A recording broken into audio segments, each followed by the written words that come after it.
Hi, friends. We're going to keep reading Charlotte's Web. Chapter 21 Last Day. Charlotte and Wilbur were alone. The families had gone to look for Fern. Templeton was asleep. Wilbur lay resting after the excitement and strain of the ceremony. His medal still hung from his neck. By looking out of the corner of his eye, he could see it. "Charlotte," said Wilbur after a while, "why are you so quiet?" "I like to sit still," she said. "I've always been rather quiet." "Yes, but you seem specially so today. Do you feel all right?" "A little tired, perhaps, but I feel peaceful. Your success in the ring this morning was, to a small degree, my success. Your future is assured. You will live secure and safe, Wilbur. Nothing can harm you now. These autumn days will shorten and grow cold. The leaves will shake loose from the trees and fall. Christmas will come, then the snows of winter. You will live to enjoy the beauty of the frozen world, for you mean a great deal to Zuckerman, and he will not harm you, ever. Winter will pass, the days will lengthen, the ice will melt in the pasture pond. The song sparrow will return and sing. The frogs will awake, the warm wind will blow again. All these sights and sounds and smells will be yours to enjoy, Wilbur. This lovely world, these precious days. Charlotte stopped. A moment later, a tear came to Wilbur's eyes. "Oh, Charlotte," he said, "to think when I first met you, I thought you were cruel and bloodthirsty." When he had recovered from his emotion, he spoke again. "Why did you do all this for me?" he asked. "I don't deserve it. I've never done anything for you." "You have been my friend," replied Charlotte. "That, in and of itself, is a tremendous thing. I wove my webs for you because I liked you. After all, what is life anyway? We're born, we live a little, we die. A spider's life can't help being something of a mess, with all this trapping and eating flies. By helping you, perhaps I was trying to lift up my life a trifle. Heaven knows anyone's life can stand a little of that." "Well," said Wilbur, "I'm no good at making speeches. I haven't got your gift for words. But you have saved me, Charlotte, and I would gladly give my life for you. I really would." "I'm sure you would, and I thank you for your generous sentiments." "Charlotte," said Wilbur, "we're all going back home today. The fair is almost over. Won't it be wonderful to be back in the barn cellar again with the sheep and the geese? Aren't you anxious to get home?" For a moment Charlotte said nothing. Then she spoke in a voice so low Wilbur could hardly hear the words. "I will not be going back to the barn," she said. Wilbur leapt to his feet. "Not going back?" he cried. "Charlotte, what are you talking about?" "I'm done for," she replied. "In a day or two I'll be dead. I haven't even strength enough to climb down into the crate. I doubt if I have enough silk in my spinnerets to lower me to the ground." Hearing this, Wilbur threw himself down in an agony of pain and sorrow. Great sobs racked his body. He heaved and grunted with desolation. "Charlotte," he moaned, "Charlotte, my true friend." "Come now, let's not make a scene," said the spider. "Be quiet, Wilbur. Stop thrashing about." "But I can't stand it," shouted Wilbur. "I won't leave you here alone to die. If you're going to stay here, I shall stay too." "Don't be ridiculous," said Charlotte. "You can't stay here. Zuckerman and Lurvy and John Arabelle and the others will be back any minute now, and they'll shove you into that crate and away you'll go.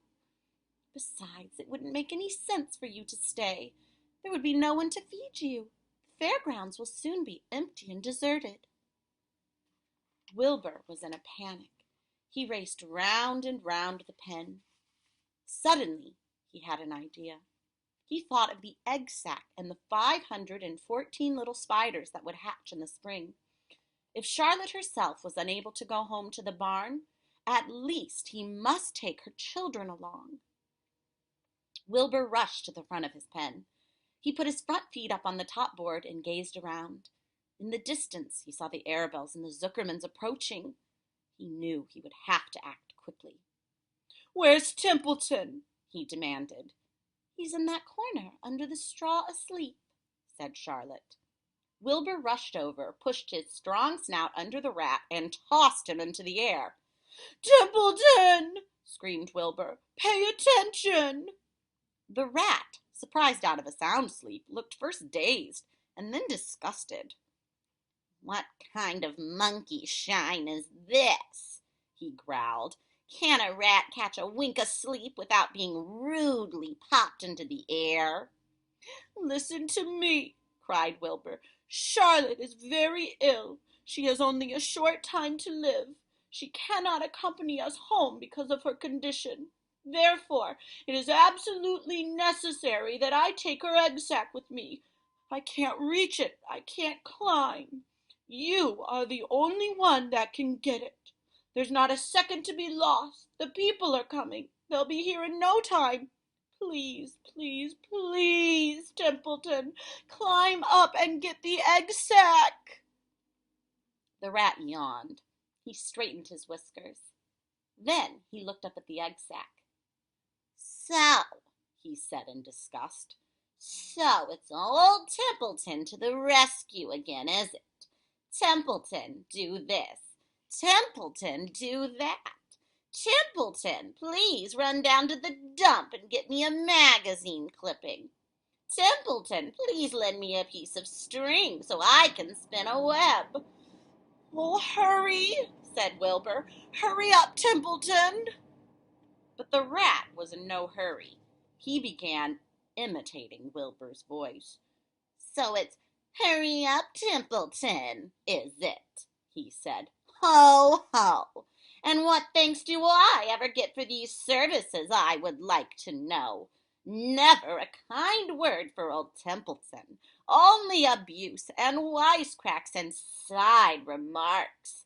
Never a kind word for a rat." "Templeton," said Wilbur in desperation, "if you don't stop talking and get busy, all will be lost and I will die of a broken heart. Please climb up." Templeton lay back in the straw. Lazily, he placed his forepaws behind his head and crossed his knees in an attitude of complete relaxation. "Die of a broken heart," he mimicked. "How touching! My! I notice it's always me you come to when I'm in trouble. But I never heard of anyone's heart breaking on my account. Oh, no, who cares anything about old Templeton?" "Get up!" screamed Wilbur. "Stop acting like a spoiled child!" Templeton grinned and laid still. "Who made trip after trip to the dump?" he asked. "Why, it was old Templeton. Who saved Charlotte's life by scaring the Arabelle boy away with a rotten goose egg? Bless my soul, I believe it was old Templeton. Who bit your tail and got you back on your feet this morning after you'd fainted in front of the crowd? Old Templeton. Has it ever occurred to you that I'm sick of running errands and doing favors? What do you think I am anyway, a rat of all work?" Wilbur was desperate. The people were coming, and the rat was failing him. Suddenly, he remembered Templeton's fondness for food. "Templeton," he said, "I will make you a solemn promise. Get Charlotte's egg sack for me, and from now on I will let you eat first when Lurvy slops me. I will let you have your choice of everything in the trough, and I won't touch a thing until you're through." The rat sat up. "You mean that?" he said. "I promise. Cross my heart." "Now, right. It's a deal," said the rat. He walked to the wall and started to climb. His stomach was still swollen from last night's gorge. Groaning and complaining, he pulled himself slowly to the ceiling. He crept along until he reached the egg sack. Charlotte moved aside for him. She was dying, but she still had enough strength to move a little. Then Templeton bared his long, ugly teeth and began snipping the threads that fastened the sack to the ceiling. Wilbur watched from below.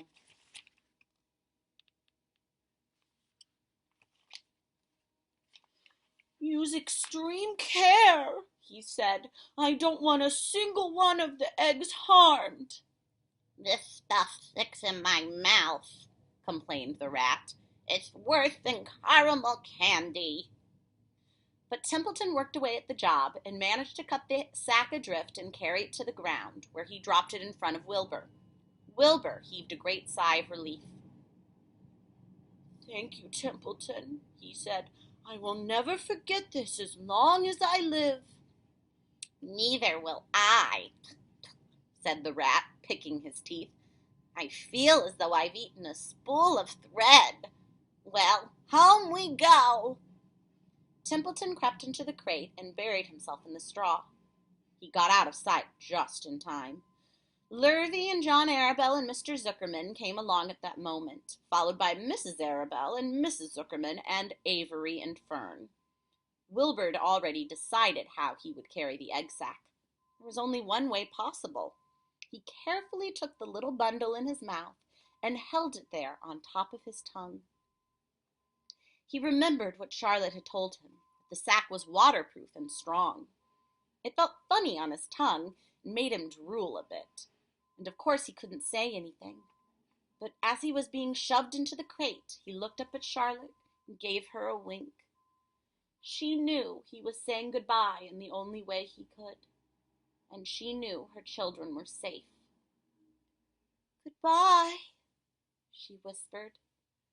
Then she summoned all her strength and waved one of her front legs at him. She never moved again. Next day, as the Ferris wheel was being taken apart and the racehorses were being loaded into vans and the entertainers were packing up their belongings and driving away in their trailers, Charlotte died. The fairgrounds were soon deserted. The sheds and buildings were empty and forlorn. The infield was littered with bottles and trash. Nobody of the hundreds of people who had visited the fair knew that a gray spider had played the most important part of all. No one was with her when she died.